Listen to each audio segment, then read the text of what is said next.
चलिए जी, आप सभी का स्वागत है बिहार सिविल एकेडमी। और आज हम मेंस के परीक्षा की चर्चा करने जा रहे हैं। और आज से हम अपने लेक्चर की शुरुआत कर रहे हैं। और एक ऐसा पार्ट, एक ऐसी चीज जो हमारे लिए मोस्ट इंपॉर्टेंट एग्जाम के लिए, जो भी हम एग्जाम की तैयारी कर रहे हैं बच्चा, उसके लिए बहुत ही जरूरी होने वाला है। अगर मैं बात करूं तो आप किसी भी डिजास्टर की बात करें, किसी भी आपदा की बात करें, किसी प्रबंधन की बात करें, तो आपके यहां एग्जाम में अंतरिक्ष तकनीकी का रोल आएगा ही आएगा।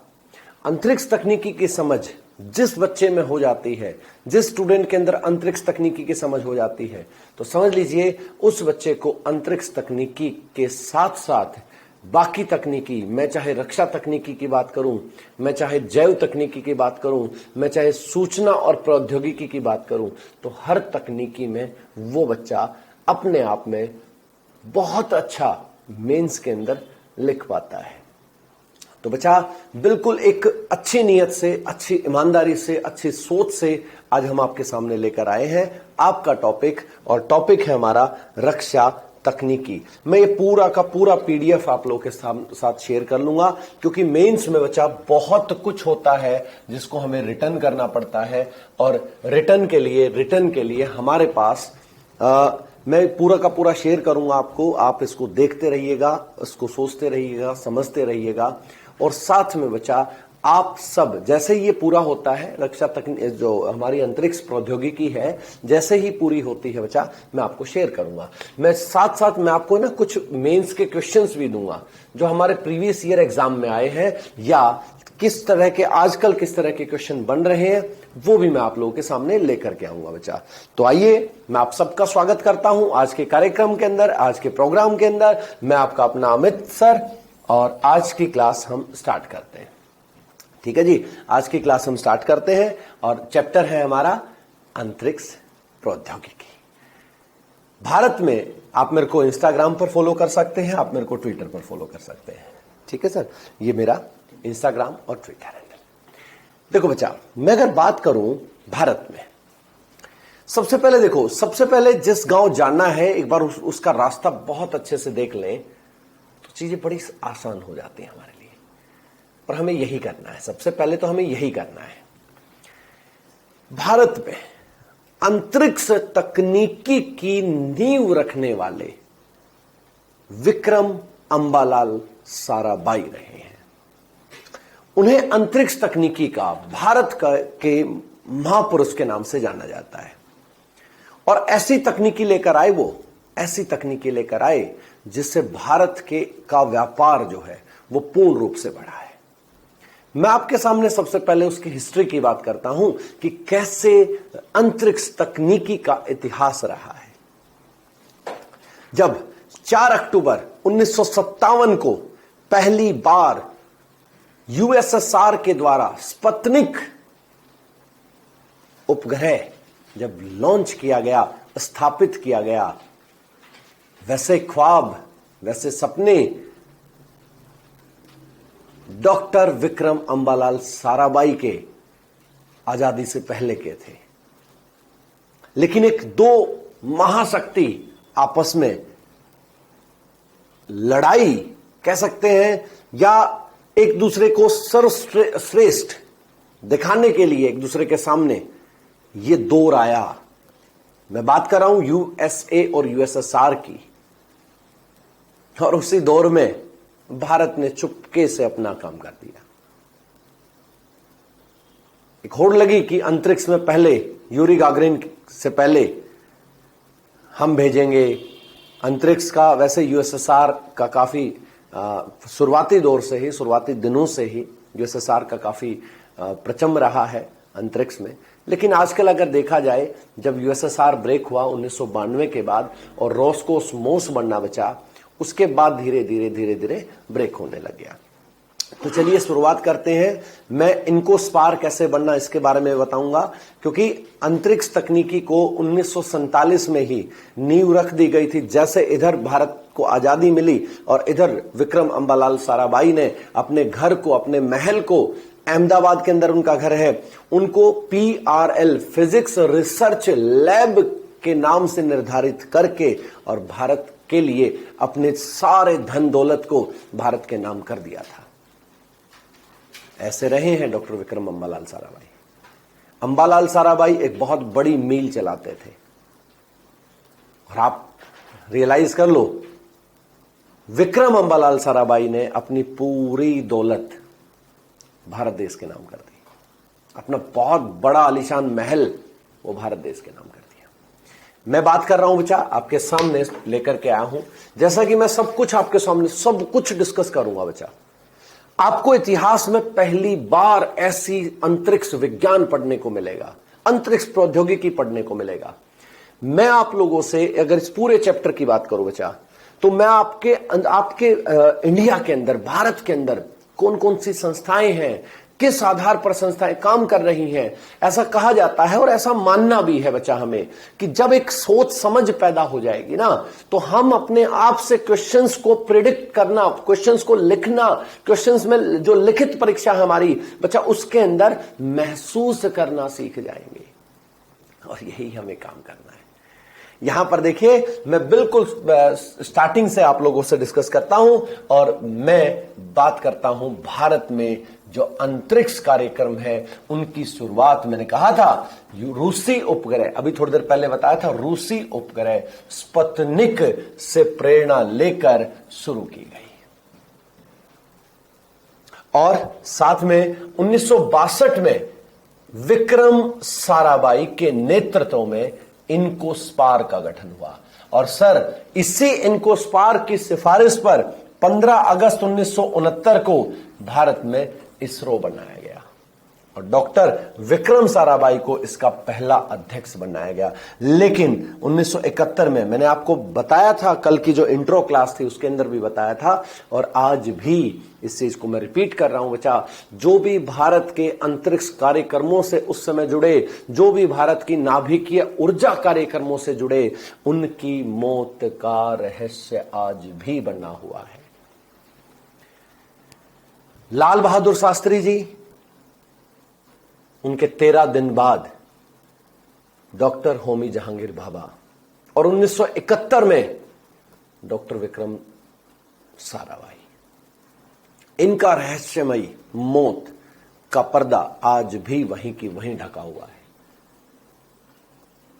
तो हम किसी पर ब्लेम तो कर नहीं सकते, क्योंकि जब हम मेंस की परीक्षा लिखते हैं बच्चा, तो हमें किसी पर ब्लेम नहीं करना होता, किसी पर भी ब्लेम नहीं करना, लेकिन उसको एक तरीके से, जब हम कोई आंसर रिटर्न करते हैं तो इसको एक तरीके से हमें शो करना पड़ेगा, उसको एक सिस्टम से हमें शो करना पड़ेगा कि हम कहना क्या चाह रहे हैं, हम बताना क्या चाह रहे हैं, हम देना क्या चाह रहे हैं। यहां मैं अगर बात करूं बच्चा, तो उनकी रहस्यमयी परिस्थितियों में इनकी मृत्यु हो गई, जिसके नाते अंतरिक्ष क्रम को आगे दूसरे लोगों ने संचालित किया और 1972 में राष्ट्रीय अंतरिक्ष कार्यक्रम यानी NSP की भारत में शुरुआत हुई और इसी के अंतर्गत भारत में पहली राष्ट्रीय अंतरिक्ष नीति बनाई गई। एक छोटा सा ब्रीफ था। इनकोस्पार, सबसे पहले देखिए स्पुतनिक, फिर इनकोस्पार, फिर इसरो, और इसरो के बाद 1972 में नेशनल स्पेस पॉलिसी। बहुत सिंपल है बच्चा, मैंने कोशिश की है इसको बहुत सिंपल बनाने की, आप इसके तरीके को सीखते चले जाइए। और भी आपके सामने लेकर आया हूं एक एक पॉइंट को बिल्कुल अलग से, जैसे कि मैंने अभी आपको बताया इनकोस्पार। आप लोग इस चीज को समझे, जो स्पुतनिक रहा है बच्चा, 4 अक्टूबर 1957 को पहली बार इसे लॉन्च किया गया। इसे लॉन्च किया गया था USSR के द्वारा। ठीक है सर, इसे USSR के द्वारा लॉन्च किया गया था।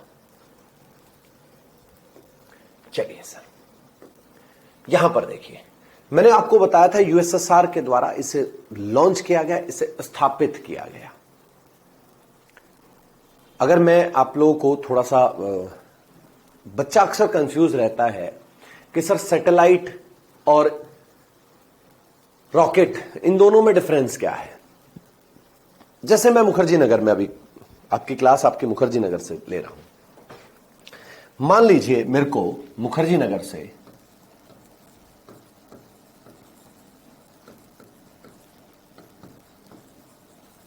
मेरे को जानना है, चलिए मान लेते हैं हम, मेरे को जानना है कनॉट प्लेस, सीपी जानना है बच्चा। तो मैं वहां के लिए कोई ना कोई गाड़ी करूंगा। गाड़ी का काम क्या होगा? गाड़ी का काम होगा मेरे को कनॉट प्लेस जाकर के छोड़ देगी। तो मेरे लिए गाड़ी क्या हुई? मेरे लिए गाड़ी हुई रॉकेट। मैं ऐसी सिचुएशन में क्या हुआ? मैं हुआ उपग्रह। आप अपने घर से बाहर गए, आपने ऑटो ली, आप ऑटो में जिस स्थान पर आपको जाना था वहां तक पहुंच गए। तो आपके लिए वो स्थान क्या हुआ? वो स्थान आपके लिए हुआ उस कक्ष हो गया आपका जहां आपको जाना है, यानी आप हो गए उपग्रह, और आपको जो रॉकेट, जो ऑटो छोड़ने गई है, वो आपके लिए रॉकेट हो गया। बड़ा सिंपल सा कॉन्सेप्ट लेकर आया हूं बच्चा, कोई कंफ्यूज होने की जरूरत नहीं है, एकदम से बहुत सिंपल तरीके से समझे, ठीक है? कोई कंफ्यूजन नहीं। सबसे पहले यूएसएसआर आता है। यूएसएसआर 4 अक्टूबर 1957 को पहली बार स्पुतनिक के अंतरिक्ष में छोड़ने के बाद पूरे विश्व में एक होड़ लग गई, और उस होड़ के अंदर भारत भी शामिल हो गया। भारत भी उस होड़ के अंदर शामिल हो गया बच्चा। जैसे मैं बात करूं, भारत में सबसे पहले INCOSPAR Indian national committee for space research, एक ऐसी समिति बनाई गई जो भारत में अंतरिक्ष कार्यक्रमों पर कर्म देने वाली थी। इसे 1962-63 में बनाया गया। इसके बाद बच्चा भारत में इसरो आया, इंडियन स्पेस रिसर्च ऑर्गेनाइजेशन। मैं बिल्कुल सिस्टम से चल रहा हूं, सिस्टम से आप लोगों को बताने की कोशिश में हूं, ध्यान से समझते जाना। भारत में आता है इंडियन स्पेस रिसर्च ऑर्गेनाइजेशन, और यह आता है बच्चा 15 अगस्त 1969। 1969 15 अगस्त को अनाउंसमेंट होती है कि भारत अपने अंतरिक्ष कार्यक्रमों को और ज्यादा बढ़ाने वाला है, और भारत में शुरुआत होती है बच्चा किसकी? इसरो की।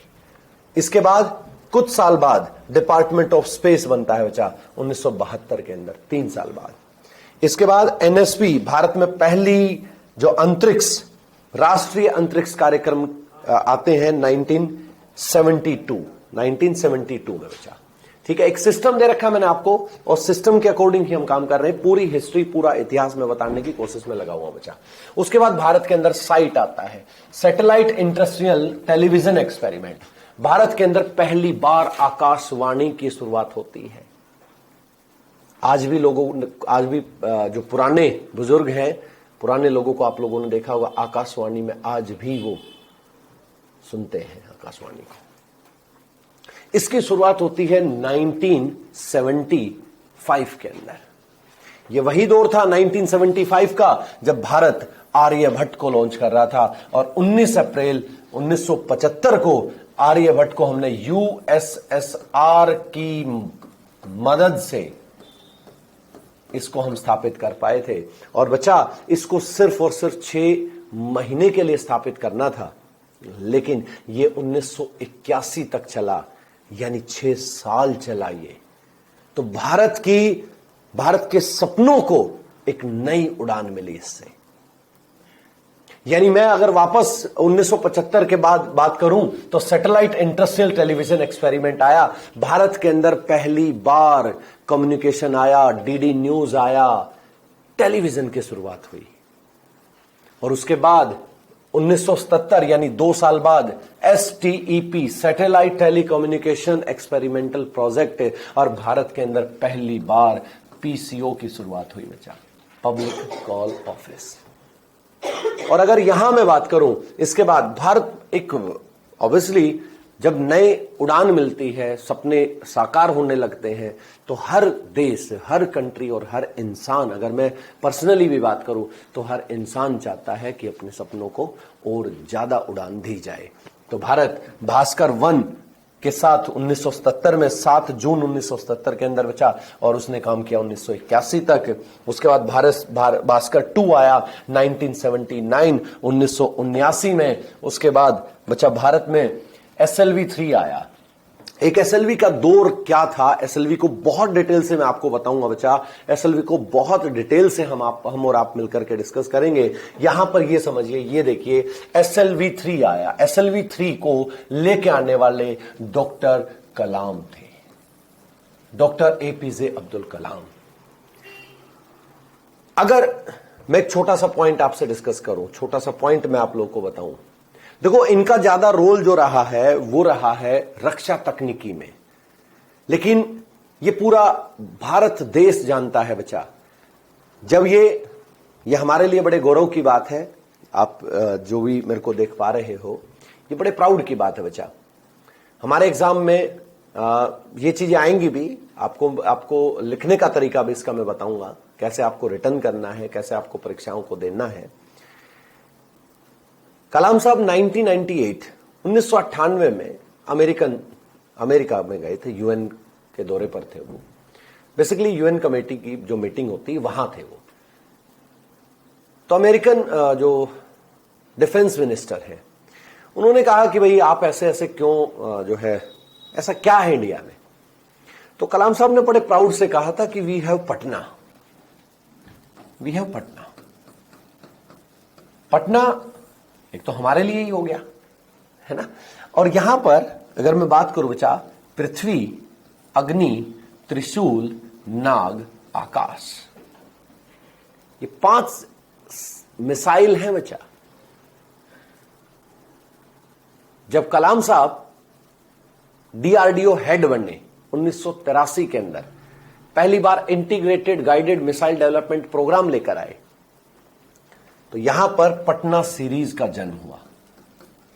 पृथ्वी, अग्नि, त्रिशूल, नाग, आकाश। और बच्चा ये एक ऐसी शुरुआत थी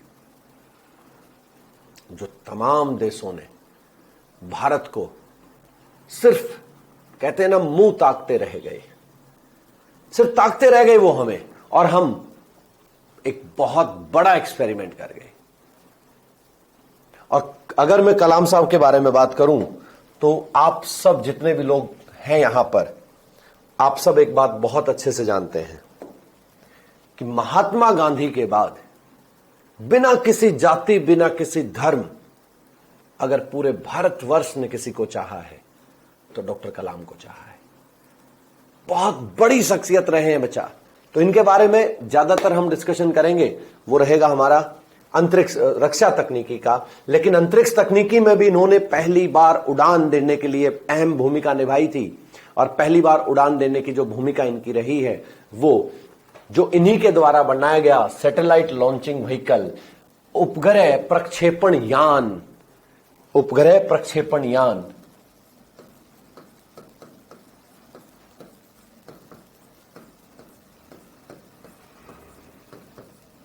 पहला भारत का, और जिसका नाम रहा है SLV-3, ये इन्हीं की योगदान रही है बच्चा।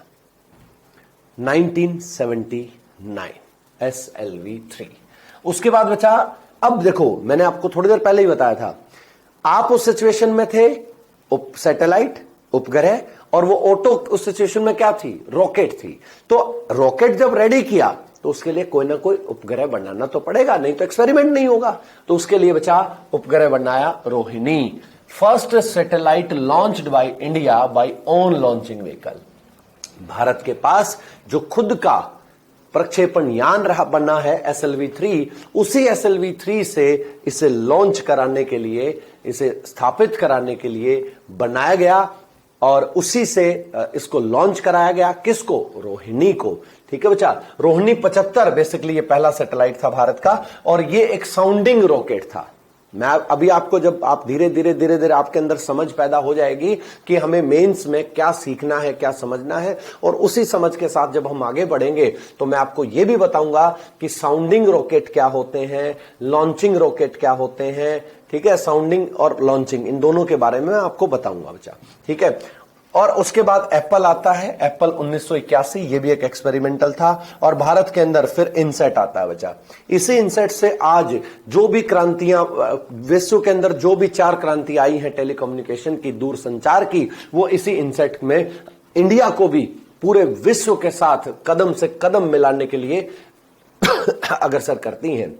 जैसे मैं अगर आप लोग के सामने बात करूं तो बच्चा भारत की ये जो इनसेट सीरीज है इसी से टेलीकम्युनिकेशन सीरीज बननी है बच्चा। जितना भी टेलीकम्युनिकेशन का पार्ट हमने देखा है, चाहे भारत ने वो दौर देखा हो जब एसटीडी इंडिया के अंदर आई, चाहे भारत के अंदर वो दौर देखा हो जब रामायण और महाभारत टेलीविजन पर आना स्टार्ट हुआ, चाहे वो दौर देखा हो जब लाइव टेलीकास्ट 1995 के अंदर जब भारत ने एक रॉकेट एक उपग्रह इनसेट 2A इनसेट 2B, मैं आपको अभी आगे उसके बारे में पूरा डिटेल से बताऊंगा। इनसेट 2B स्थापित होने के बाद भारत से जब 1996 में वर्ल्ड कप हुआ, क्रिकेट का वर्ल्ड कप हुआ, वहां से पूरे विश्व में लाइव टेलीकास्ट हुआ था। चाहे उसकी बात कर लो, चाहे भारत के जितने भी एम्स हैं, जितने भी हॉस्पिटल हैं, उन सबको जोड़ने की बात कर लो, केसर नेट योजना की बात कर लो, जो है आपकी विद्या वाहिनी की बात कर लो, ज्ञान वाहिनी की बात कर लो, वो सब योजनाएं इसी इनसेट सीरीज के तहत ही बनाई गई है। इसी इनसेट सीरीज ने, इसी इनसेट के गुरु ने ही भारत को कम्युनिकेशन के दौर में, संचार के दौर में एक बहुत अच्छी शुरुआत भी दी और कहीं ना कहीं भारत आज बहुत अच्छा उसके ऊपर स्टैंड भी कर रहा है। चलिए बच्चा, इसके बाद में थोड़ा सा आगे चलूं। अब क्या हुआ, एसएलवी को बढ़ाने का प्लान किया गया। भाई एसएलवी से हम कब तक काम करेंगे? हम एक काम करते हैं, एक और चीज लेके आते हैं। क्या एक और चीज लेके आते हैं? जब 1987 में पहली बार एएसएलवी आया, एसएलवी को थोड़ा सा बढ़ाया गया। कैसे बढ़ाया गया वो मैं आपसे आगे डिस्कस करूंगा, कैसे बढ़ाया गया। उसके बाद आईआरएस की सीरीज आती है भारत के अंदर 1989 के अंदर बचा, और उसके बाद पीएसएलवी आता है। पीएसएलवी 1993 के अंदर आता है और जीएसएलवी 2001 के अंदर आता है। जीएसएलवी मार्क 1 2001 के अंदर आता है, जीएसएलवी मार्क 2 2011 के अंदर आता है, जीएसएलवी मार्क 3 2016 के अंदर आता है बच्चा। और जीएसएलवी मार्क 3, अरे ये वही है जिसे बाहुबली के नाम से जाना जाता है। विश्व में सबसे ज्यादा वजन को, भार को अंतरिक्ष में ले जाने की क्षमता रखता है जीएसएलवी मार्क 3। एक एक करके मैं आपसे डिस्कस करूंगा बच्चा। यहां आप देखिए मैंने कितना अच्छे से एक एक चीज आप लोगों के सामने मैं लेकर आया हूं कि भारत में कब किसकी शुरुआत होती है, कैसे यूएसएसआर के थ्रू हम काम करना स्टार्ट करते हैं, कैसे भारत में इनकोस्पार की शुरुआत होती है, कैसे भारत का पहला जो रॉकेट था जो भारत ने लॉन्च किया था बच्चा, एक जगह पड़ती है तिरुवनंतपुरम के पास, थुम्बा एक छोटा सा गांव है।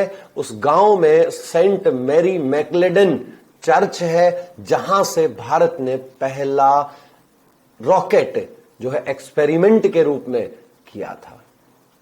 मैं आगे बहुत अच्छे से आप लोगों के साथ डिस्कस करता रहूंगा, आप बहुत अच्छे से मेरे से जुड़े रहिए। पूरा मैं आपको पूरा एक एक पॉइंट आपके सामने रख रहा हूं बच्चा, पूरा का पूरा आपको सिर्फ मेरी बातों को सुनना है, मेरी बातों को समझना है। मैं आपको कहां लेके जाना चाह रहा हूं, क्या आपको सिखाना चाह रहा हूं, कैसे हमें मेंस में क्वेश्चंस के लिए समझ पैदा करनी है अपनी, हमें सिर्फ उन बातों को महसूस करना है। तो आप बिल्कुल शांति से, क्योंकि ये पूरी पीडीएफ, पूरा पीपीटी पीडीएफ मैं आप लोगों के साथ शेयर करूंगा और बहुत अच्छे से मैं आप लोगों को सिखाने की कोशिश करूंगा बच्चा। ठीक है, चलिए देखते चले जाइए। मैंने आप लोगों को बताया था भारतीय तकनीकी के जो महानायक रहे हैं वो डॉक्टर विक्रम अंबालाल साराभाई रहे हैं। विक्रम अंबालाल साराभाई महानायक, सच में महानायक हैं, और इनके बारे में मैं जब आप आगे पढ़ेंगे तो आप लोग रियलाइज करेंगे कि इनकी वजह से ही सारी चीजें भारत के अंदर हो पाई हैं। आज भी बात कर लीजिए, भारत 2023 के अंदर, मैं अगले साल की आप लोगों को एडवांस में बता रहा हूं क्योंकि आपको जब मेंस की बातें होंगी आप लोगों के सामने तो ये चीजें बहुत नजदीक आ गई होंगी, ये चीजें बहुत नजदीक आप लोगों के साथ रियलाइज करनी पड़ेंगी आपको। अगर आप 67th मेंस लिख रहे हैं तब भी, 68th लिखेंगे तब भी आपके सामने भारत विक्रम नाम से रॉकेट डिजाइन कर रहा है, विक्रम नाम से, और उसके अंदर कलाम और रमन नाम के इंजन का यूज किया जा रहा है। कलाम और रमन नाम के इंजन का उसमें यूज किया जा रहा है। समझिएगा इस बात को, मैं जो कहना चाह रहा हूं। तो मैं आप लोगों से बात करता हूं डॉक्टर विक्रम अंबालाल साराभाई। विक्रम साराभाई रॉकेट के जनक ये भारत के कहे जाते हैं और इसरो के पहले अध्यक्ष भी ये रहे। इनकोस्पार ले लो, थुम्बा के अंदर जो फर्स्ट जो है रॉकेट स्थापित हुआ उसकी कहानी ले लो, यहां इनकोस्पार की कहानी ले लो, यहां इसरो की कहानी ले लो। सब शुरुआत में हमारे साथ हमारे जो मार्गदर्शक अंतरिक्ष प्रौद्योगिकी के वो रहे हैं डॉक्टर विक्रम साराभाई। इन्हें अंतरिक्ष कार्यक्रम का जनक भी कहा जाता है। देखिएगा मैंने नीचे लिखा हुआ है, अंतरिक्ष कार्यक्रम ले लीजिए, अंतरिक्ष तकनीकी ले लीजिए, इन्हें इनका जनक भी कहा जाता है। और ध्यान से समझिए 19 लेकिन किसी कारणवश, मैं फिर उस बात को रिपीट नहीं करूंगा यहां पर कि वो रीजन क्या था, क्या रीजन रहा, क्योंकि वो 3 शख्सियत भारत की इसी जो भी अंतरिक्ष से जुड़े थे या नाभिकीय ऊर्जा कार्यक्रम से जुड़े थे बच्चा, उनकी मौत आज भी रहस्यमयी बनी हुई है।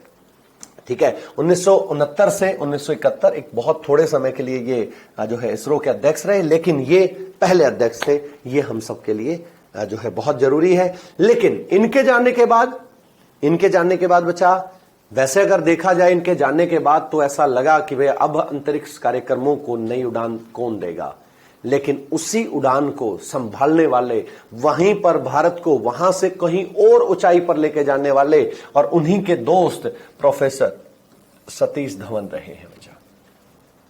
प्रोफेसर सतीश धवन, ये अगर डॉक्टर विक्रम अंबालाल साराभाई की बात करें तो ये भारत के अगर उपग्रह कार्यक्रम के जनक रहे हैं, रॉकेट कार्यक्रम के जनक रहे हैं, तो रॉकेट के जिनके लिए बनाए जाते हैं ये उपग्रह कार्यक्रम के जनक रहे हैं। यानी उपग्रह कार्यक्रम के जनक रहे हैं हमारे प्रोफेसर सतीश धवन। अंतरिक्ष कार्यक्रमों को मानव के लिए उपयोगी तकनीकी में बदलना वो भी इन्हीं की देन है। सबसे लंबे समय तक इसरो के ये अध्यक्ष रहे। 1972 इनके जानने के बाद 1972 से 1984 तक यानी 12 साल इसरो के ये अध्यक्ष रहे। ये बहुत थोड़ी सी इनके बारे में जानकारियां थी जो कि मैंने आपको बताई है। अब मैं आपको थोड़ा सा लेकर के चल रहा हूं।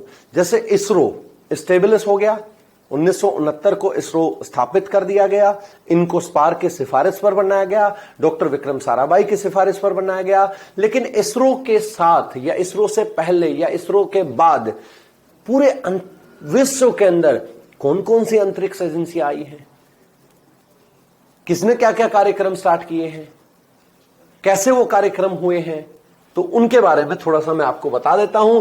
प्रमुख अंतरराष्ट्रीय अंतरिक्ष संस्थाएं मैं आप लोगों के सामने लेकर आया हूं बच्चा। प्रमुख अंतरराष्ट्रीय अंतरिक्ष संस्थाएं। नासा के बारे में हम सब जानते हैं। मोस्टली आप अगर छोटे बच्चे से बात करोगे तो उस बच्चे को भी नासा के बारे में पता है। National aeronautics and space administration 1959 के अंदर यूएस से पहली बार इसको लेकर के आया, सबके सामने शो किया। लेकिन आज भी अगर नासा की मैं स्पेशलाइजेशन बात करूं, जैसे इसरो क्या करता है, इसरो अपने सभी कार्यक्रम अपनी एजेंसियों से करवाता है। जैसे रॉकेट छोड़ना है, दूसरी एजेंसी की जिम्मेदारी, रॉकेट पर निगरानी रखना है, वो दूसरी एजेंसी की जिम्मेदारी, रॉकेट को रिमोट से हैंडल करना है, वो दूसरी जो है जिम्मेदारी, रॉकेट के अंदर फ्यूल कौन सा लगेगा, वो दूसरी एजेंसी की जिम्मेदारी। उन सबको साथ लेकर के इसरो चलता है। इसी वजह से इसरो के जो कार्यक्रम है वो बहुत ही सस्ते हैं। लेकिन नासा क्या करता है, नासा बहुत सारी प्राइवेट एजेंसियां लेकर आया हुआ है।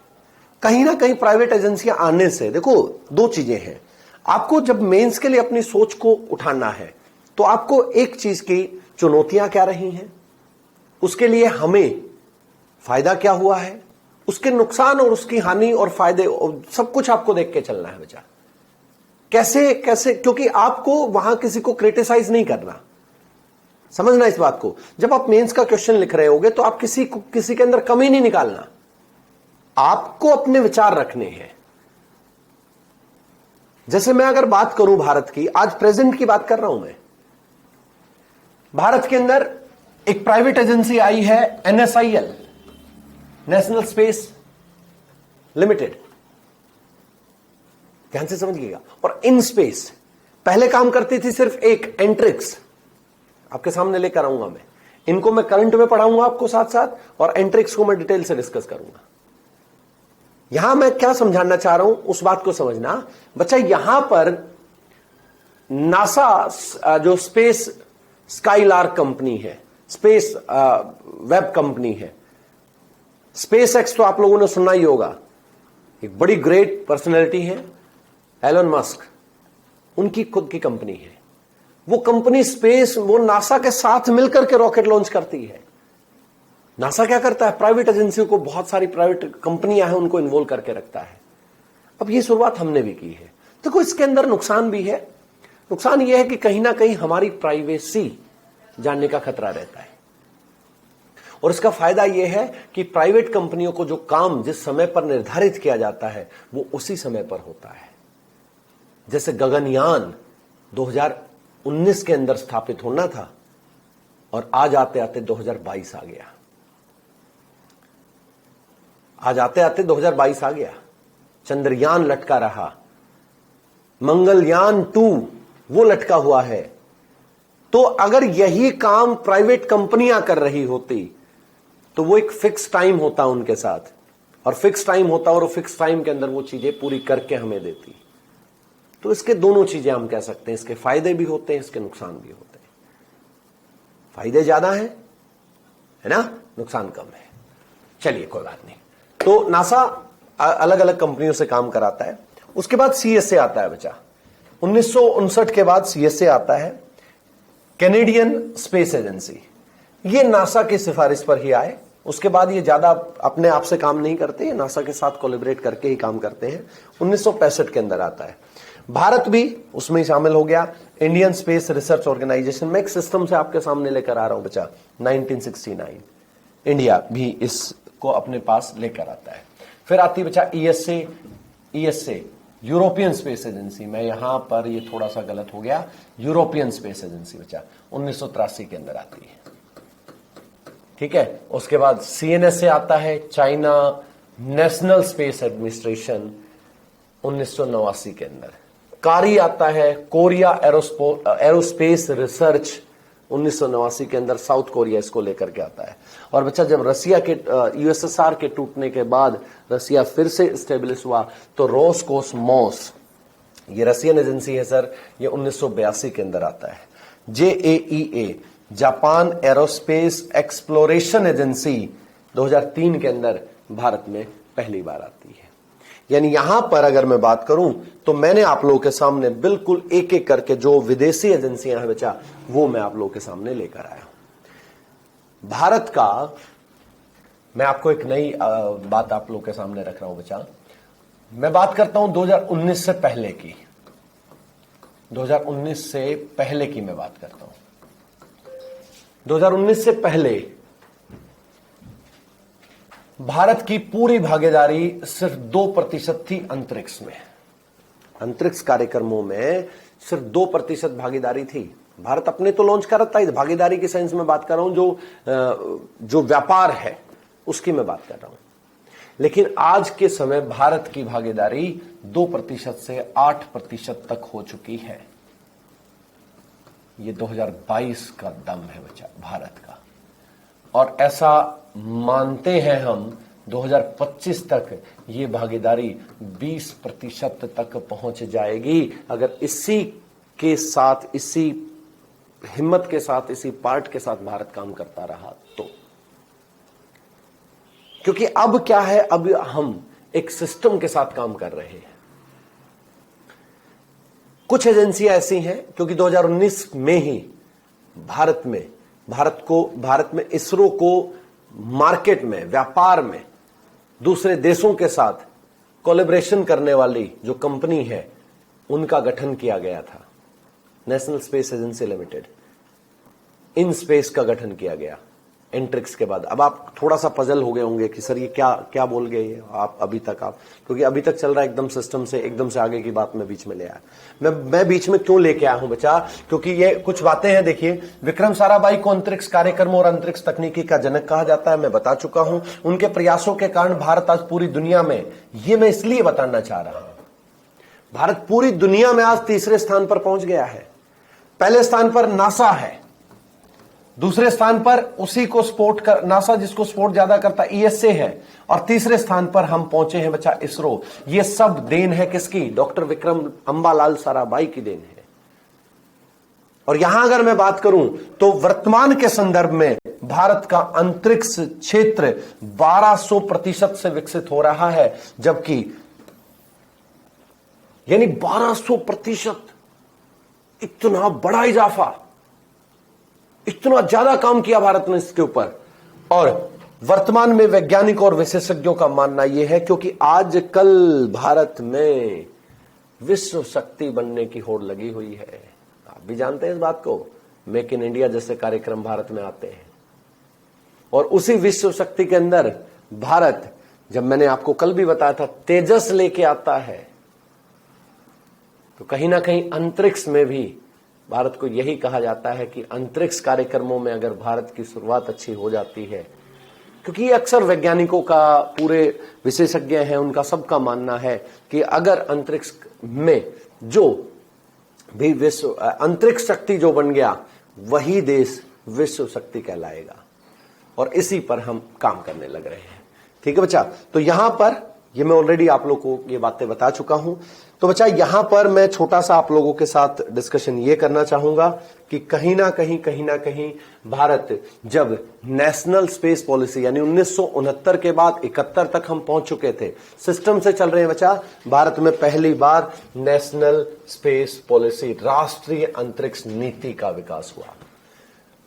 ये राष्ट्रीय अंतरिक्ष नीति क्या थी? राष्ट्रीय अंतरिक्ष नीति से अंतरिक्ष तकनीकी का विकास करके देश के आर्थिक और सामाजिक विकास में सहयोग करना था तथा अंतरिक्ष सेवाओं के संचालन में आत्मनिर्भरता प्राप्त करना था।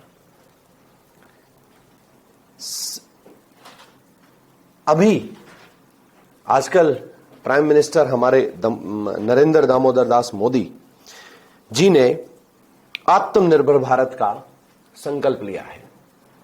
लेकिन अगर मैं बात करूं कहीं ना कहीं, तो स्पेस तकनीकी अंतरिक्ष नीति जो है 1972 में आई है, ये पहले से उस पर काम कर रही है। ये पहले से चाहती है कि कहीं ना कहीं भारत जब दूसरों पर डिपेंड होता है, तो कहीं ना कहीं भारत अपना काम अपने आप से ही करे।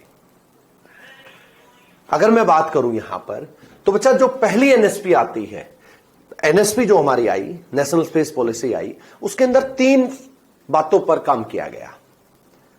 भाई आप हैं, मान लीजिए आपको कोई काम करने के लिए बोला जाए, तो आपको कोई ना कोई जगह तो निर्धारित होगी ना आपकी, वहां जाकर के काम करेंगे और वहां काम करेंगे। जो आपको काम दिया गया है उसमें स्पेशलाइजेशन लेंगे, विशिष्ट रूप से आप अपने आप को वहां लोगों को दर्शाएंगे, और जब आप लोग बहुत अच्छे हो जाएंगे तो आप कहीं ना कहीं उस तकनीकी में, उस पार्ट में अपनी जो स्पेशलाइजेशन है वो हासिल करेंगे।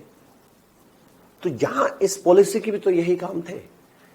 सबसे पहले जो प्रथम चरण था बच्चा, संस्थागत विकास का चरण। अलग अलग संस्थाएं खोलने के लिए बोला गया, और वो संस्थाएं खोलने के लिए बोला गया जो संस्थाएं अंतरिक्ष कार्यक्रमों से जुड़ सकती हैं, जो जरूरत है, जिनकी रिक्वायरमेंट्स थी, जो जरूरतें पैदा भी कर सकती थी और जरूरतों को पूरा भी कर सकती थी, उनको खोला गया।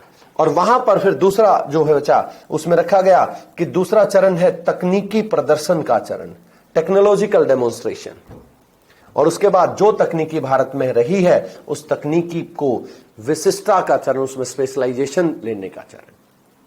तो मैं इन तीनों को आप लोगों से अलग अलग बताऊंगा। सबसे पहले भारत में कौन कौन सी संस्थाएं आई हैं, उन संस्थाओं के बारे में बात करते हैं। तो सबसे पहले संस्थागत विकास का चरण। तो भारत में बच्चा, इसमें सबसे पहले एक अंतरिक्ष विभाग खोला गया जो भारत के प्रधानमंत्री के अंतर्गत आता है। भारत के जितने भी अंतरिक्ष कार्यक्रम हैं, अंतरिक्ष विभाग हैं, वो सब प्रधानमंत्री के अंतर्गत आते हैं। इसरो, एनआरएसए, पीआरएल, एनएसआरएफ और इनसेट एसएसपी, मैं एक एक करके आप लोगों के सामने इनके बारे में कंप्लीट डिस्कस करूंगा। तो सबसे पहले चलिए शुरुआत करते हैं इसरो की। मैंने अभी थोड़ी देर पहले कहा था, इसरो ने अपनी संस्थाओं का विकास किया। इसरो ने यह बताया कि हम ये एक फिक्स उपग्रह को स्थापित कराने का काम उस संस्था से कराएंगे, उस उपग्रह को बनाने का काम उस संस्था से कराएंगे, उस उपग्रह पर निगरानी रखने का काम उस संस्था से कराएंगे। अभी फिलहाल में किस उपग्रह की ज्यादा रिक्वायरमेंट है उसका काम हम उस संस्था से कराएंगे। यानी हर काम को बांट दिया गया इसरो के द्वारा। तो यहां देखिए बच्चा, मैंने आपको पहले बताया था और साफ साफ लिखा हुआ है, और मैं आपको ये पूरी पीडीएफ इसलिए देना चाहूंगा बच्चा, आपके अंदर सोच समझ पैदा हो, क्योंकि बच्चा हमें लिखित परीक्षा के लिए हम अपने आप को तैयार कर रहे हैं। यहां पर अगर मैं बात करूं बच्चा, तो भारत में अंतरिक्ष की गतिविधियां प्रधानमंत्री के नेतृत्व में संचालित की जाती हैं। जी हां, इसलिए अंतरिक्ष विभाग सीधे प्रधानमंत्री के अंतर्गत रखा गया है। और इसमें इसरो एक स्वायत्त संस्था है, यानी ऑटोनोमस संस्था है, फ्री है। इसका मुख्यालय बेंगलुरु में है, जिससे 15 अगस्त 1969 को स्थापित किया गया था। यह मैं आपको ऑलरेडी बता चुका हूं। यह भारत में अंतरिक्ष अनुसंधान की सबसे शीर्ष संस्था है, जिसमें इसी के नेतृत्व में भारत के अंतरिक्ष के सभी गतिविधियों का संचालन होता है। इसी के नेतृत्व में यह गतिविधियों का संचालन करने वाली शीर्ष स्तर की प्रशासनिक संस्था है। इसकी वाणिज्यिक संस्था एंट्रिक्स है। मैंने आपको बताया था, एंट्रिक्स वो संस्था है जो इसकी इकोनॉमी को देखती है, जो इसको मार्केट में जाकर के बेचने का काम करती है, इसकी स्पेशलाइजेशन को बताने का काम करती है। तो एंट्रिक्स को 1992 में वैसे संस्था को लेके आया गया था और स्थापित किया गया एंट्रिक्स को। इसे मिनी रात्रा कंपनी के अंतर्गत अब ये काम कर रही है। मैंने आप देख रहे होंगे एक साइड के अंदर कुछ बनाया है, और ये VSSC है, ये आईसेक है, ये SDSC है, SAC है, MCFSC जो है, LPSC है, DSM है। आप कहेंगे सर ये क्या है? यही तो है एजेंसियां, यही तो एजेंसियां हैं बच्चा, इन्हीं को तो एक एक करके पढ़ना है। लेकिन सबसे पहले हम एंट्रिक्स को पढ़ने का काम करते हैं। मैंने आपको बताया एंट्रिक्स का काम है इसरो को अंतरिक्ष में जाकर के बेचने का काम करती है, अंतरिक्ष व्यापार में जाकर के बेचने का काम करती है। जैसे एंट्रिक्स कॉर्पोरेशन लिमिटेड, यह एक इसरो की वाणिज्यिक कंपनी है। जी हां, यह इसरो की क्षमताओं को वैश्विक स्तर पर पहुंचाने का कार्य करती है। जी हां, पूरे विश्व में अंतरिक्ष व्यापार $400 बिलियन का है, जिसमें इसरो लगातार एंट्रिक्स के माध्यम से अपनी भागीदारी अंतरिक्ष में बढ़ा रहा है। इसरो के अंतर्गत अनेक संस्थाएं कार्य करती हैं, लेकिन उनमें से 7 संस्थाएं की मुख्य भूमिका रही है। और मैंने पिछली स्लाइड पर आप लोग को सातों संस्थाओं के नाम लिखे थे, और उनके बारे में एक एक करके पढ़ना भी है हमें। तो अब आगे चलते हैं। अब सबसे पहली संस्था आती है बच्चा VSSC। आप यहां देखें, सबसे पहली ही संस्था मैंने लिखी हुई है VSSC। VSSC Vikram Sarabhai space centre, ये उन्हीं के नाम से सबसे पहले हमने रखा। और बच्चा 1962 से पहले इसे TERLS कहा जाता था, Thumba equatorial rocket launching station. देखो बच्चा, प्रकृति में जैसा हम सोचते हैं प्रकृति हमें वैसा ही देती है। भारत की नीयत और नीति हमेशा से ईमानदार रही है। तो भारत में थुम्बा जो जगह है उसी को क्यों चूज किया गया, इसके पीछे भी बहुत बड़ा लॉजिक था। अब आप देखिए, एक इंसान अहमदाबाद का रहने वाला और वो केरला में जाकर के स्थापित कर रहा है ना। केरला में जाकर के क्यों स्थापित कर रहा है, ऐसा क्या हुआ केरला के अंदर? तो बच्चा, भारत में थुम्बा के अंदर इक्वेटोरियल जो मैग्नेटिक इक्वेटोरियल है, वहां से अगर हम अंतरिक्ष में किसी भी रॉकेट को भेजते हैं तो वहां से फ्यूल कम लगता है। एक पूरा, मैं अगर VSSC की बात करूंगा, थुम्बा की बात करूंगा, मंगलुरु की बात करूंगा, बंगलुरु की बात करूंगा, और श्रीहरिकोटा की बात करूंगा, हसन की बात करूंगा, ये सब वही है, उसी मैग्नेटिक इक्वेटोरियल के अंदर आते हैं। वहां से अगर हम रॉकेट स्थापित करते हैं, रॉकेट को लॉन्च कराते हैं, तो वहां पर जो फ्यूल है वो कम लगता है।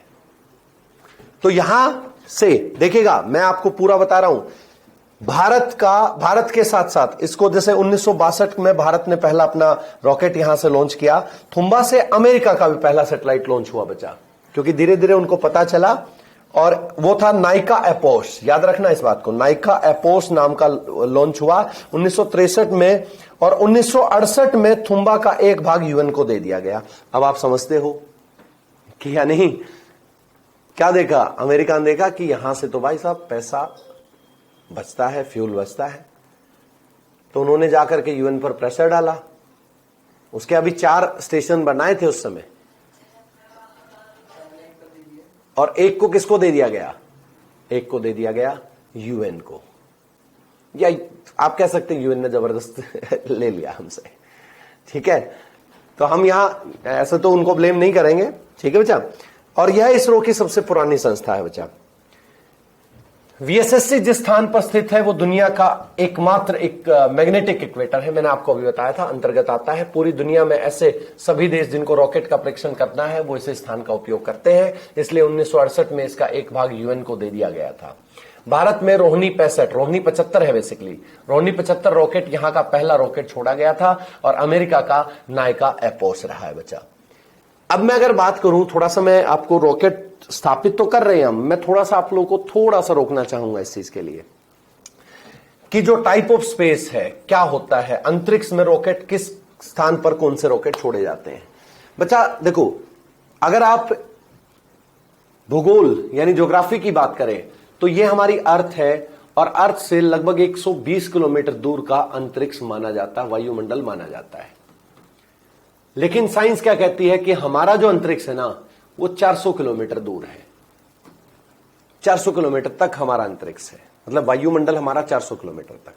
इसी वजह से भारत में जितने भी अंतरिक्ष कार्यक्रम हैं या पूरे विश्व के जितने भी अंतरिक्ष कार्यक्रम हैं वो 400 किलोमीटर से ऊपर होते हैं। जो पूरे इंडिया का अकेला स्पेस स्टेशन है, सॉरी पूरे विश्व का अकेला स्पेस स्टेशन है, वो स्पेस स्टेशन भी बच्चा 400 किलोमीटर की ऊंचाई पर है। जितने भी रॉकेट छोड़े जाते हैं, जितने भी उपग्रह छोड़े जाते हैं वो 400 किलोमीटर से ऊपर छोड़े जाते हैं। यहां अगर बात करें तो बच्चा इस आधार पर स्पेस को 3 पार्ट में बांटा गया है। इनर स्पेस, अंतरिक्ष तकनीकी में पृथ्वी के वायुमंडल को अंतरिक्ष कहा जाता है। इस क्षेत्र में कोई भी अंतरिक्ष अभियान नहीं भेजा जाता है। इनर स्पेस यानी 400 किलोमीटर से नीचे। फिर है आउटर स्पेस, पृथ्वी के 400 किलोमीटर के ऊपर का क्षेत्र बाह्य अंतरिक्ष कहलाता है। पृथ्वी की कक्ष वाले सभी उपग्रहों को इसी में स्थापित किया जाता है। फिर उसके बाद है डीप स्पेस, दूसरे ग्रहों को अंतरिक्ष, दूसरे ग्रहों के अंतरिक्ष, ध्यान से समझिएगा। जैसे अभी हमने कुछ दिन पहले जब 2013 के अंदर 5 नवंबर 2013 को मिशन मंगलयान हमने स्थापित कराया था, मंगलयान 1। किसी भी उपग्रह को जब हम स्थापित कराते हैं किसी भी ग्रह के लिए तो बच्चा 3 मिशन होते हैं। एक होता है उसके अंदर कक्ष का मिशन, ऑर्बिट मिशन बोला जाता है उसे। सेकेंड वन इज जो रोबोटिक मिशन होता है, जैसे भारत अब चंद्रयान 2 कर रहा था, है ना, 2019 के अंदर। फेल हो गए, कोई बात नहीं, लोग लड़के ही सीखते हैं, है ना, फेल होने वाले ही आगे बढ़ते हैं, ये आप अच्छे से जानते हैं। उसके बाद बचा जो थर्ड मिशन होता है वो मानव मिशन होता है। तो भारत मंगल पर एक मिशन पूरा कर चुका है। तो दूसरे ग्रह का जो अंतरिक्ष होता है बच्चा, वहां पर उसे डीप स्पेस कहा जाता है, गहरा अंतरिक्ष कहा जाता है। इसमें भेजे जाने वाले सभी प्रकार के उपग्रहों को, जैसे यहां पर उपग्रह छोड़ते हैं तो उन्हें उपग्रह कहा जाएगा, लेकिन यहां पर अगर उपग्रह छोड़े गए तो उन्हें स्पेस प्रोब के नाम से जाना जाता है, स्पेस प्रोब के नाम से बचा। ठीक है, तो ये बीच के अंदर थोड़ा सा पार्ट ऐसा आ गया था, आप लोग को बताना जरूरी था। मैंने आपको बताया था कि भाई रॉकेट 2 टाइप के होते हैं, क्योंकि VSSC Vikram Sarabhai space station है, वहां से रॉकेट लॉन्च किए जाते हैं। तो 2 प्रकार के रॉकेट हैं, मैंने आपको बताया था। एक होता है साउंडिंग रॉकेट, एक होता है लॉन्चिंग रॉकेट। ऐसे रॉकेट जो पृथ्वी में वायुमंडल के लिए भेजे जाते हैं उन्हें साउंडिंग रॉकेट कहा जाता है, और जो दूसरे स्पेस के लिए, आउटर स्पेस या डीप स्पेस के लिए भेजे जाते हैं उन्हें जो है लॉन्चिंग रॉकेट कहा जाता है। पृथ्वी के वायुमंडल की विभिन्न तत्वों का अध्ययन करना, पृथ्वी के वायुमंडल में ग्रीन हाउस गैसों की मात्रा का पता लगाना, ओजोन परत में होने वाले नुकसान का पता लगाना, पृथ्वी के वायुमंडल में होने वाली अनेक घटनाओं का पता लगाना, मौसम की जानकारी देना, पहला साउंडिंग रॉकेट विक्रम साराभाई के द्वारा बनाया गया था, रोहिणी 75। यानी इस वायुमंडल में होने वाले तमाम कार्य हैं, उन सब के अंदर यही रोल देता है। कितने एलिमेंट हैं, ग्रीन हाउस गैस के बारे में, ओजोन डिप्लेशन के बारे में, पृथ्वी के वायुमंडल में होने वाली अनेक घटनाओं के बारे में। आजकल आप लोग देखते हो, देखिए बच्चा, इतनी टेक्नोलॉजी आगे जा चुकी है।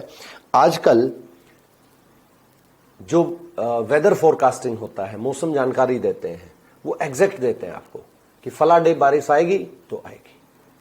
ये क्या है? ये साउंडिंग रॉकेट्स का कमाल है। ठीक है बच्चा। उसके बाद देखिए साउंडिंग रॉकेट का कमाल है और साथ साथ उपग्रह का कमाल है बच्चा। उपग्रह कौन कौन से वो मैं आपको बताऊंगा अभी। तो लॉन्चिंग रॉकेट किसे क्या होता है? लॉन्चिंग रॉकेट होता है ऐसे रॉकेट जो आउटर स्पेस या डीप स्पेस में सैटेलाइट या स्पेस प्रोब को छोड़ने के लिए उपयोग में लाए जाते हैं। पहला लॉन्चिंग रॉकेट SLV रहा है, पहला लॉन्चिंग रॉकेट रहा है SLV-3, है ना, SLV-3। और डॉक्टर कलाम के द्वारा निर्मित किया गया है, डॉक्टर कलाम के द्वारा निर्मित किया गया है। ठीक है बच्चा, चलिए अब दूसरी संस्था पर आते हैं और संस्था है हमारी ISAC, इसरो सैटेलाइट सेंटर। उपग्रह बनाने वाली शीर्ष संस्था है। देखिए, रॉकेट को लॉन्च करना है VSSC से करना है, लेकिन उपग्रह बनाने वाली सबसे बड़ी संस्था है इसरो सैटेलाइट सेंटर। इसके नेतृत्व में भारत के अंतरिक्ष के सभी कार्यक्रमों के लिए उपग्रहों का निर्माण होता है। जैसे भारत का उपग्रह आर्यभट्ट भी यहीं से जो है बनाया गया था और उसको बेकानूर एक जगह पड़ती है बच्चा कजाकिस्तान में, वहां से उसको छोड़ा गया था। ठीक है, आर्यभट्ट 1975, रोहिणी 1979, ये लॉन्च बाद में चलकर फिर कहां से हुआ? ठीक है, आर्यभट्ट 1975 लॉन्च हुआ है बेकानूर कजाकिस्तान, लेकिन 1979 के अंदर फिर श्रीहरिकोटा आगे आ गया। उसके बाद स्रास है, IRS है, ओशन सेट है, रिसोर्स सेट है, कार्टोसेट है, रीसेट है। ठीक है, रीसेट की वजह से ही भारत में यूरेनियम का पता लगा था।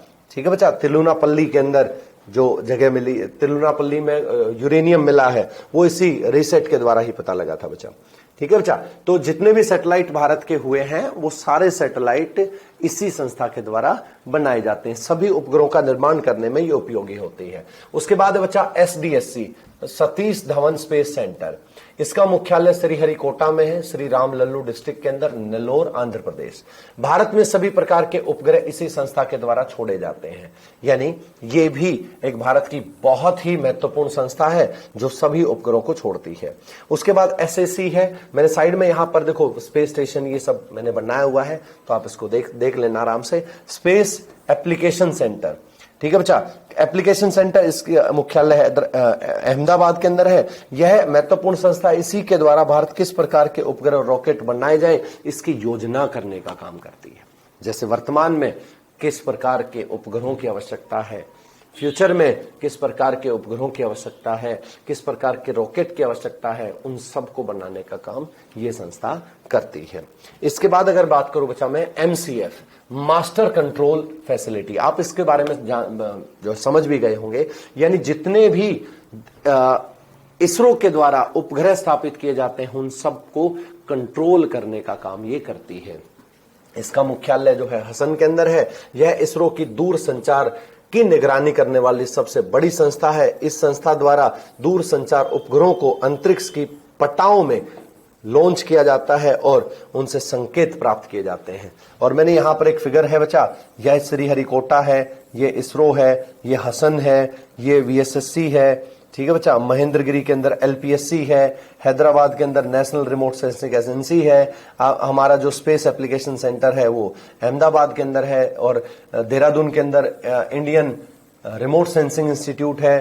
ठीक है बच्चा, ये पूरा मैंने आपके सामने एक फिगर के अंदर मैंने आपके एक इंडियन मैप में मैंने आपको ये शो किया है। इसके बाद बच्चा मैं थोड़ा सा अगर आगे चलूं और आपसे इससे अगली संस्था के बारे में बात करूं तो LPSC है बच्चा, लिक्विड प्रोपल्शन सिस्टम सेंटर, यानी रॉकेट के लिए कौन सा फ्यूल चाहिए, उपग्रह के लिए कौन सा फ्यूल चाहिए। ठीक है बच्चा, और क्रायोजेनिक इंजन जो हम यूज कर रहे हैं उसके लिए हम क्या कर सकते हैं। फ्यूल की बेसिकली हम कह सकते हैं कि फ्यूल बनाने की सबसे बड़ी एजेंसी है LPSC।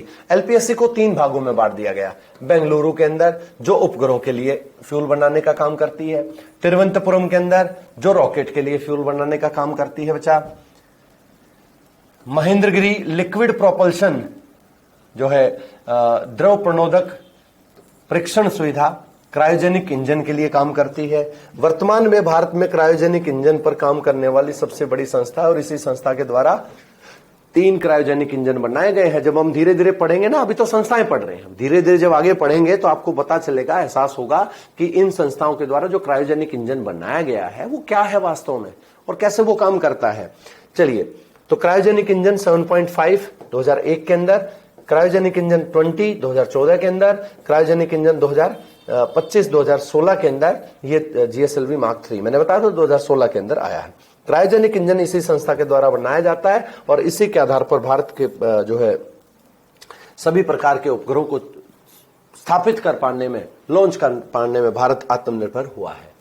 इसके बाद बचा 3 संस्थाएं और हैं। आप देखिए, डीएसएन, भारत में इसी संस्था के द्वारा डीप स्पेस के सभी कार्यक्रमों की निगरानी रखी जाती है, जैसे चंद्रयान 1 हो गया, चंद्रयान 2 हो गया, चंद्रयान 3 जब इन फ्यूचर होने वाला है या होगा, जो भी होगा, मंगलयान 1 हो गया, मंगलयान 2, 3 जो भी है रहेगा बच्चा। उसके बाद एनएसआरए, नेशनल रिमोट सेंसिंग एजेंसी है, इसका मुख्यालय हैदराबाद के अंदर है। भारत में इसी संस्था के द्वारा सभी प्रकार के दूर संवेदी उपग्रहों को नियंत्रित रखा जाता है, उस पर निगरानी रखी जाती है। दूर संवेदी उपग्रह क्या है, होल्ड रखिएगा, बहुत अच्छे से डिस्कस करूंगा मैं आप लोगों के सामने, ठीक है बच्चा। वर्तमान में यह पूरी दुनिया की सबसे बड़ी दूर संवेदी संस्था मानी जाती है। उसके बाद देखो, फिजिक्स रिसर्च लैब, मैंने आपको बताया था 1947 के अंदर डॉक्टर विक्रम अंबालाल साराभाई ने अपने घर में ही इसको ओपन किया था बच्चा। अहमदाबाद में इसका मुख्यालय है। इस संस्था को विक्रम साराभाई ने अपने घर में ही 1947 में स्थापित किया था और वर्तमान में एस्ट्रोनॉमी की और एस्ट्रोनॉमिकल फिजिक्स की ये सबसे बड़ी, पूरे विश्व में सबसे बड़ी संस्था है और ये अब काम कर रही है बच्चा लीगो प्रोजेक्ट पर। अंतरिक्ष में, पृथ्वी के गर्भ के अंदर क्या छुपा हुआ है उसको काम करने के लिए काम कर रही है। लीगो प्रोजेक्ट चल रहा है हिंडोली, महाराष्ट्र के अंदर एक जगह पड़ती है हिंडोली, वहां ये प्रोजेक्ट चला हुआ बच्चा, ठीक है। तो ये संस्था वहां पर उसके लिए काम करती है। अब इसके बाद मैं बात करूं एनएनआरएम में, national natural resource management agency, इसका मुख्यालय भी हैदराबाद के अंदर है। भारत में यही संस्था प्राकृतिक संसाधनों के आकलन और खोज अनुसंधान के लिए कार्य करती है। जितने भी प्राकृतिक संसाधन मिलते हैं उनकी खोज पर यह संस्था काम करती है। उसके बाद एनएसआरएफ है, national stratosphere, troposphere, mesosphere radar facility. इसका मुख्यालय जो है वो तिरुपति के अंदर है बच्चा, आंध्र प्रदेश में। यह पृथ्वी के वायुमंडल में उपग्रहों के माध्यम से, साउंडिंग रॉकेट के माध्यम से अध्ययन करने वाली मुख्य संस्था है। पृथ्वी के वायुमंडल में जो उपग्रह, उनके माध्यम से जो रॉकेट, साउंडिंग रॉकेट जो निगरानी रखते हैं मौसम विभाग की, तत्वों को खोजने की, ओजोन परत की, उनके साथ मिलकर के ये काम करती है। इसके बाद बच्चा INSP SSP, Indian national satellite space separation plan. कोई भी रॉकेट जब लॉन्च करता है ना बच्चा, तो उसके अंदर सेपरेशन होते हैं कि फर्स्ट पार्ट है उसका सेपरेशन कर दिया जाए, उसका फ्यूल यूज हो चुका है। सेकंड पार्ट है उसका सेपरेशन कर दिया जाए, अब थर्ड पार्ट का सेपरेशन मतलब उनको अलग करना। यहां पर इसका मुख्यालय है बेंगलुरु के अंदर। इसरो के अंदर ही है, लेकिन इस संस्था को इसरो में नहीं गिना जाता है, इसरो से अलग है। रॉकेट के अलग अलग चरण अंतरिक्ष को कब अलग होना चाहिए, इसके लिए अनुसंधान करने वाली यह मुख्य संस्था, यानी है तो इसरो के अंदर ही इसका मुख्यालय, लेकिन इसरो में काउंट नहीं करते इसको बिल्कुल अलग रखा गया है कि यह काम वो करेगी कि जब अंतरिक्ष में हम रॉकेट को स्थापित कर रहे हैं, उपग्रह को स्थापित कर रहे हैं, तो किस समय कौन सा पार्ट अलग होना है, ये उसके लिए काम करती है। तो बच्चा, आज की जो क्लास है हमारी, उसके अंदर हमने पहला फेज बहुत अच्छे से पढ़ा।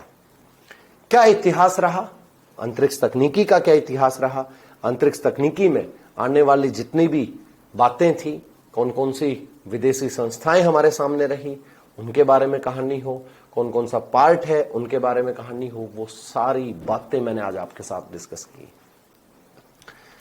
आप जब देखेंगे ना बच्चा, आप जब रियलाइज करेंगे, तो आप ये फील करेंगे कि इस 1 घंटे की क्लास में हमने बहुत कुछ सीखा है, अपनी समझ को बहुत ऊपर हम लेकर के गए हैं। और मैं बार बार एक ही बात कहता हूं बच्चा, जब हमारी और आपकी सोच बढ़ेगी ना, तो जो हमारी मुख्य लिखित परीक्षा है जो हमारी रिटर्न का, जो मेंस का रिटर्न है बचा, उसके अंदर बहुत अच्छे से, बहुत बेहतरीन तरीके से हम अपने थॉट्स को, अपने विचारों को एग्जामिनर के सामने रख पाएंगे। तो आप लोग बस जुड़े रहिए, काम करते रहिए, ईमानदारी से सोचते रहिए, समझते रहिए और खुश रहिए। हम मिलते हैं नेक्स्ट क्लास में। तब तक जय हिंद, जय भारत।